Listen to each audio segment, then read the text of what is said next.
ഒരു Korean food try ചെയ്താലോ? കൊച്ചിയിൽ നിന്ന് അനു അബിയും വന്ന ദിവസം ഞങ്ങൾ പുറത്തേക്ക് ഇറങ്ങിയപ്പോൾ ഇന്ന് എന്തെങ്കിലും ഒന്ന് വെറൈറ്റി ആയിട്ട് ട്രൈ ചെയ്യാൻ തോന്നി. അങ്ങനെ എല്ലാവർക്കും എന്നാൽ പിന്നെ ഒരു കൊറിയൻ ഫുഡ് ആക്കിയാലോ എന്നുള്ളൊരു തോന്നലായി.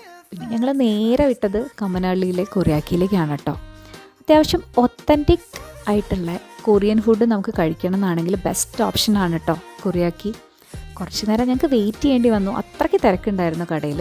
പക്ഷേ കുഴപ്പമില്ലായിരുന്നു, നല്ല ഫുഡായിരുന്നുകൊണ്ട് ആ വെയിറ്റ് ചെയ്യുന്നതിന് നമുക്കങ്ങനെ ഒരു പ്രശ്നം തോന്നിയില്ല. നമ്മൾ ഓർഡർ ചെയ്ത ബാവബൺസും റാമേനും ബോബാട്ടിയും ആയിരുന്നു കേട്ടോ. ഈ ബോബാട്ടി ഇല്ലാതെ നമുക്ക് റാമൻ കഴിക്കാൻ പറ്റില്ല, കാരണം അത്രയും നല്ല സ്പൈസിയാണ്.